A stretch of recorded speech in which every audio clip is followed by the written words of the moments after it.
এই যুবকের ইস্তেগফারে কি এমন জাদু ছিল, কি এমন ভালোবাসা ছিল যে যার ইস্তেগফারের কারণে আল্লাহর আসমানও কেঁপে উঠেছিল।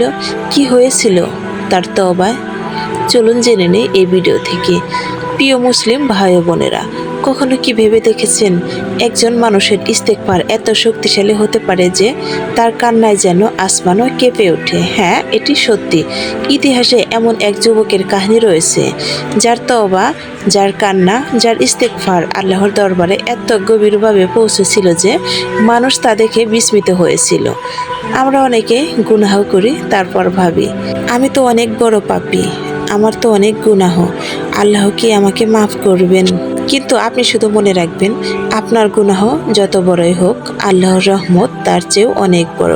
সবচেয়ে বড় গুনাহকেও তিনি ক্ষমা করতে পারেন। আজ আমরা শুনবো সেই যুবকের গল্প যে গুনাহর অন্ধকারে থেকে উঠে এসে ইস্তেগফারের মাধ্যমে আল্লাহর প্রিয় বান্দাতে পরিণত হয়েছিল এবং তার ইস্তেগফারের বরকতে আসমান ও জমিন কেঁপে উঠেছিল। ভিডিওটি শেষ পর্যন্ত শুনবেন। হতে পারে আজকের এই ভিডিওটি আপনার জীবনের মোড় ঘুরিয়ে দিতে পারে এবং আপনার জীবনের সকল দুঃখ, কষ্ট ও হতাশা দূর করার জন্য এই ভিডিওটি যথেষ্ট। তাই ভিডিওটি 1 সেকেন্ডের জন্য স্কিপ করবেন না। ভিডিওটি শুরু করার পূর্বে আসুন ভিডিওতে একটি লাইক এবং চ্যানেলটি সাবস্ক্রাইব করি আর কমেন্টে লিখি আপনি কবে থেকে তওবা ও ইস্তেগফারের আমল শুরু করবেন। আমরা অনেকে মনে করি আমি তো গুনাহগার, আমার তো অনেক গুনাহ, অনেক পাপ করে ফেলেছি আমি। আপনার গুনাহ কি এই যুবকের চেয়ে বেশি ছিল? যে অনেক বছর আগে একটি শহরে একজন যুবক বাস করত। সে ছিল খুবই সাধারণ মানুষ, কিন্তু দুঃখের বিষয় তার জীবন ছিল গুনাহে ভরা। সে নামাজ ঠিক মতো পড়তো না, অনেক ভুল কাজ করত, অনেক সময় আল্লাহকে ভুলে যেত। কিন্তু হঠাৎ একদিন তার মনে প্রশ্ন জাগলো, আমি কি করছি?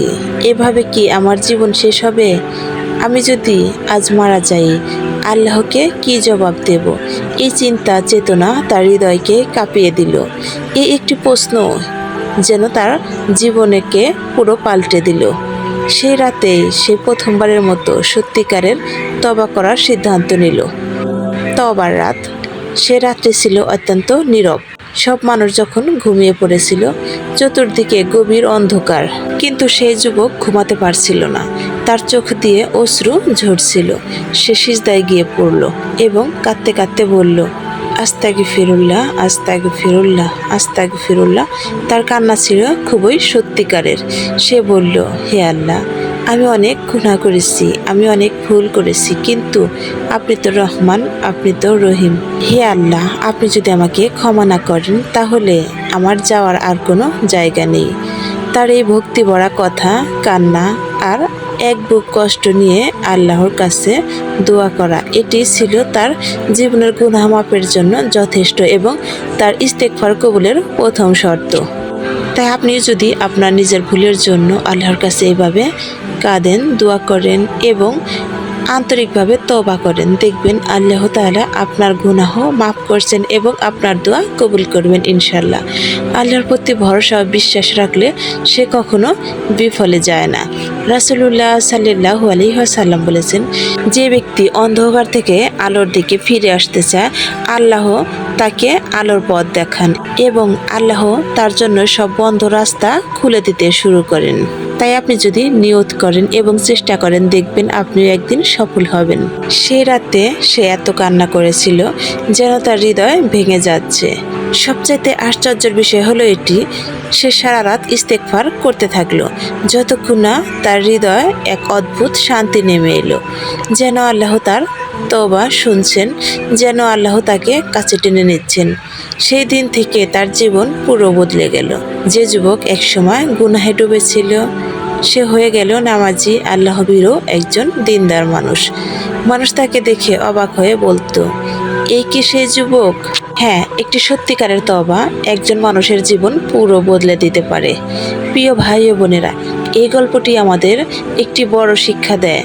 কোনো মানুষই গুনাহ থেকে মুক্ত নয়, কিন্তু সবচেয়ে প্রিয় মানুষ সে যে গুনাহ করার পর আল্লাহর কাছে ফিরে আসে এবং তওবা করে। রাসূলুল্লাহ সাল্লাল্লাহু আলাইহি ওয়াসাল্লাম বলেছেন, সব মানুষই গুনাহ করে, আর গুনাহকারীদের মধ্যে সবচেয়ে উত্তম যারা তার ভুল বুঝতে পেরে আল্লাহর কাছে তওবা করে এবং ফিরে আসে।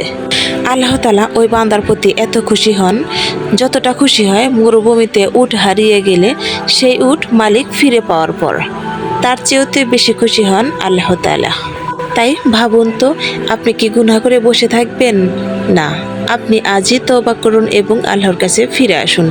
দেখবেন আপনার অন্তরে এক প্রকার প্রশান্তি অনুভব করছেন এবং মনে হবে আল্লাহ আপনাকে কাছে টেনে নিচ্ছেন এবং আপনার দোয়াগুলো তিনি শুনছেন এবং কবুল করছেন। তাই আজ থেকেই বলুন, আস্তাগফিরুল্লাহর আমল শুরু করুন। প্রিয় ভাই ও বোনেরা, যদি আপনার মনে হয় আপনার জীবনে অনেক গুনাহ হয়েছে, হতাশ হবেন না। আজ রাতেই 2 রাকাত তাহাজ্জুদ পড়ুন, তারপর আল্লাহর কাছে বলুন আস্তাগফিরুল্লাহ। বিশ্বাস করুন, সত্যিকারের তওবা করলে আল্লাহ অবশ্যই আপনাকে ক্ষমা করবেন। হয়তো আজ রাতেই আপনার জীবন বদলে যেতে পারে। আল্লাহ আমাদের সবাইকে সত্যিকারের তওবা করার তৌফিক দান করুন, আমিন।